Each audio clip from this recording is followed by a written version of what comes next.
या देवी सर्वभूतेषु शान्तिरूपेण संस्थिता नमस्तस्यै नमस्तस्यै नमस्तस्यै नमो नमः। या देवी सर्वभूतेषु लक्ष्मीरूपेण संस्थिता नमस्तस्यै नमस्तस्यै नमस्तस्यै नमो नमः। नवरात्रि भारत में सदियों से नवरात्रि का त्योहार बहुत ही धूमधाम से मनाया जाता है। देश के अलग अलग हिस्सों में अलग अलग तरीकों से नवरात्रि को मनाने की प्रथा है। नवरात्रि के प्रथम दिन में ही घट की स्थापना की जाती है, जहाँ कुछ लोग पूरी रात गरबा और अर्चना करके नवरात्रि मनाते हैं, तो वहीं दूसरी ओर लोग व्रत और उपवास करके माता के 9 स्वरूपों का पूजन करते हैं। ऐसा माना जाता है कि इस समय माँ दुर्गा पृथ्वी पर विचरण करती है और अपने भक्तों की मनोकामना को पूर्ण करती है।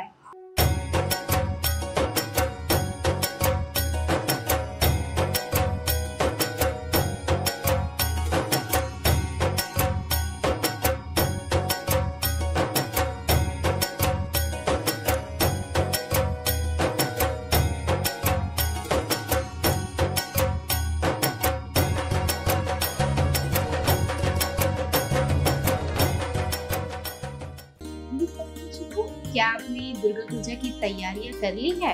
बहुत ही जल्द माँ दुर्गा नवरात्रि के माध्यम से हमारी है।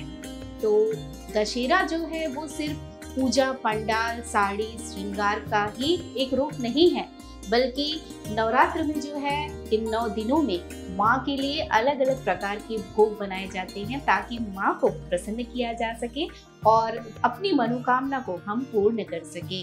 तो आज दूरदर्शन के माध्यम से हम आपको बताएंगे कि नवरात्रि के 9 दिनों में हम किस प्रकार अलग अलग दिनों में अलग अलग तरह के भोग बना सकते हैं और माँ के 9 स्वरूपों के बारे में भी आपको अवगत करवाएंगे। तो आज हम घूमते घूमते आ चुके हैं हमारी सहेली रंजना जी के किचन में। रंजना जी कैसे हैं आप? हाँ जी, मैं ठीक हूँ। आपने आज सफेद रंग का जो है साड़ी आपने धारण किया है, इसके पीछे क्या कारण है, क्या राज है? जया जी, शैलपुत्री माँ को सफेद कलर बहुत पसंद है, इसलिए मैं आज व्हाइट कलर पहनी हूँ, जिससे माँ को बहुत मैं खुश कर पाऊँ। इस वजह से मैंने सफेद साड़ी आज पहना है जी।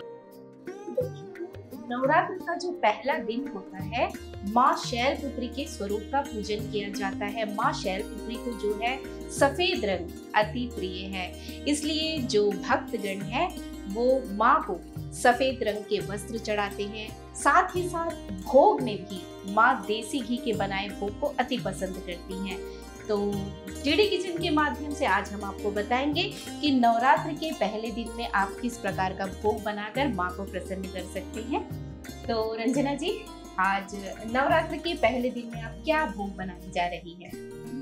शैलपुत्री माँ को आप श्रद्धा से कुछ भी चढ़ाइए, आप कुछ भी चढ़ा दीजिए, माँ ऐसे ही खुश हो जाती है। माँ तो बहुत ही दयालु है।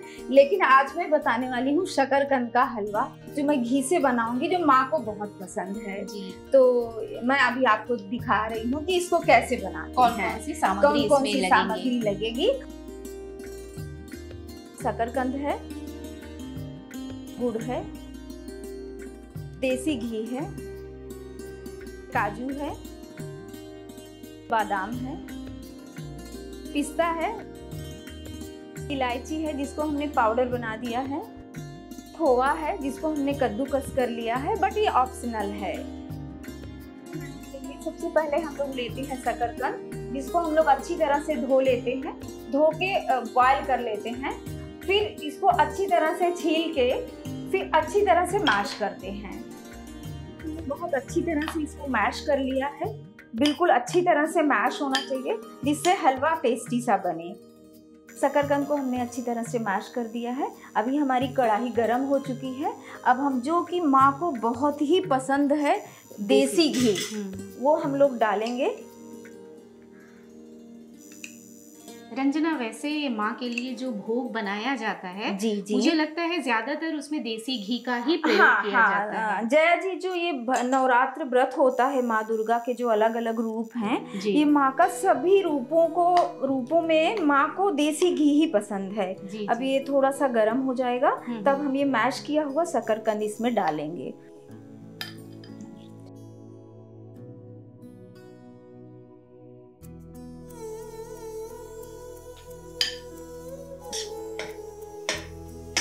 अब इस घी में हम लोग अच्छी तरह से मिक्स कर लेंगे शकरकंद को। देसी घी हमारा गर्म हो चुका है और इसमें जो है हमने शकरकंद को डाल दिया है। अब मुझे लगता है इसे हमें बहुत अच्छी तरह से भूनना है। बहुत हाँ। अच्छी तरह से थोड़ा लाल होने तक भूनना है इसे, और थोड़ा सा ज्यादा घी डालना है। हाँ, ताकि उसमें चिपके ना। हाँ,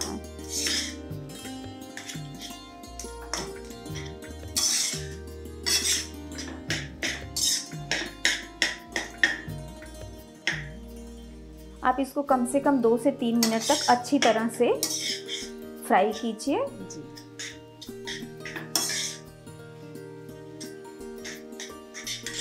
तो दर्शकों, ये तो हम देख रहे हैं किस तरह से ये शकरकंद का हलवा तैयार हो रहा है। आप भी बहुत ही ध्यान से देखिएगा। जया जी, और बताऊं, माँ देवी को मीठा बहुत पसंद है। अच्छा। हाँ, शैलपुत्री माँ को मीठा बहुत पसंद है, उनको सफ़ेद कलर बहुत पसंद है। तो इसीलिए आज हम लोग ये शकरकंद का हलवा बना रहे हैं। तो इसमें हम दूध, नारियल, ये सब चीज़ों से भी मिला के बना सकते हैं। बिल्कुल बिल्कुल। बहुत ही अच्छी खुशबू आ रही है, मैं महसूस कर रही हूँ। अगर आप भी बनाएंगे अपने घरों में तो आपको जरूर पता चलेगा। अब जया जी, इसमें हम लोग डाल देंगे जैगरी। हम लोग इसको गुड़ से बना रहे हैं, चीनी से नहीं बना रहे हैं। और एक रीजन आपको बता देते हैं, आजकल तो लोग जो भगवान के लिए भोग बना रहे हैं, बट लोग किसी को बहुत शुगर है, हाँ, ठीक है, उनके थायराइड है, इन सब के लिए शकरकंद बहुत ही लाभदायक है। शुगर वाले लोग भी इसको अच्छी मात्रा में खा सकते हैं। गैस आप थोड़ा सा स्लो कर दीजिए। हाँ, ताकि वो जले। हाँ, जले ना। गुड़ जब तक अच्छी तरह से इसमें मैश ना हो जाए तब तक आप स्लो आंच रखिए।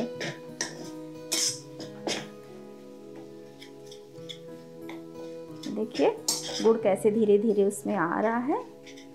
तो दर्शकों, जब तक ये शकरकंद जो है फ्राई हो रहा है, रंजना जी, ये शैलपुत्री के बारे में क्या महत्वता है इस माता की बारे में? शैलपुत्री का महत्व, उन्होंने जब जन्म लिया है, क्यों लिया है जया जी, मैं वो आपको बताती हूँ। भगवान शंकर की पत्नी सती, जो रूप उनका सती का रूप जब था, तो उनके पिता ने एक घर में यज्ञ रखा था अपने घर में। अच्छा। जिसमें कि शंकर जी को आमंत्रित नहीं किया था।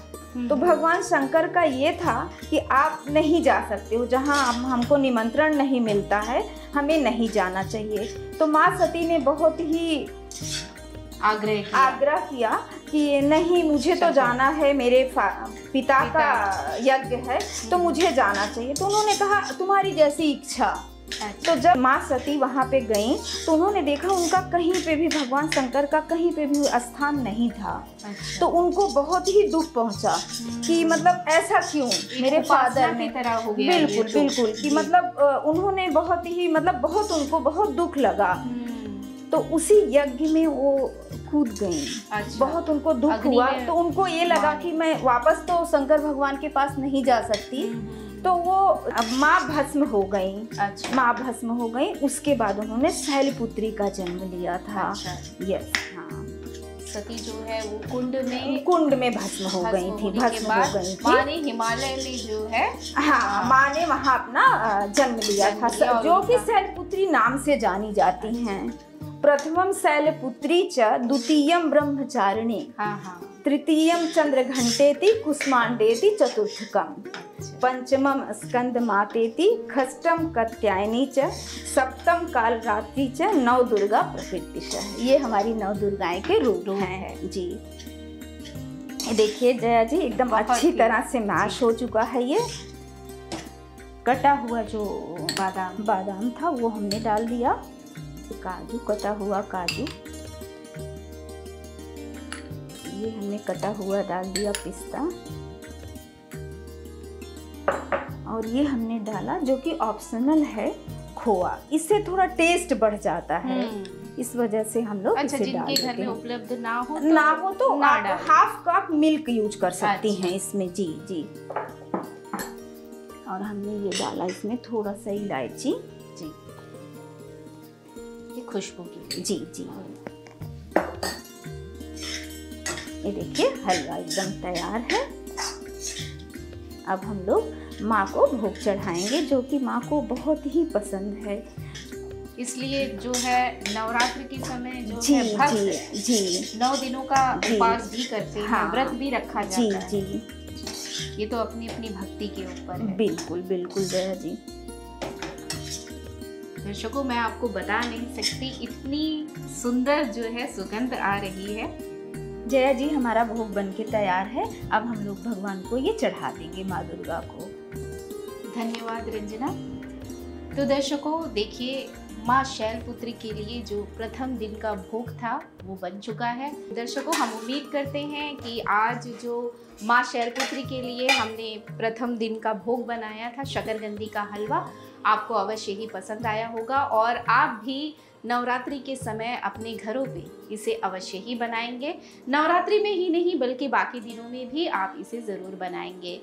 इस अंक से विदा लेने से पहले मैं आप सभी से माँ शैलपुत्री के बारे में एक सवाल पूछना चाहूँगी कि माँ शैलपुत्री का जो सबसे पुराना प्राचीन मंदिर भारत में है वो कहाँ है, और ये कार्यक्रम आपको कैसा लगा इसके बारे में, और माँ शैलपुत्री के प्राचीन मंदिर के बारे में अगर आप हमें बताना चाहें तो हमारा पता है hopddk.portblair@gmail.com। इस पर आप मेल कर सकते हैं, ये हमारा ईमेल आईडी है। फिर मिलेंगे अगले अंक में नवरात्र के दूसरे दिन। जी हाँ, माँ ब्रह्मचारिणी के स्वरूप के बारे में और उन्हें क्या भोग बनाकर हम चढ़ा सकते हैं, इस विषय पर हम आपको जानकारी देंगे। तो चलते चलते फिर से आप सभी को एक बार हैप्पी नवरात्रि।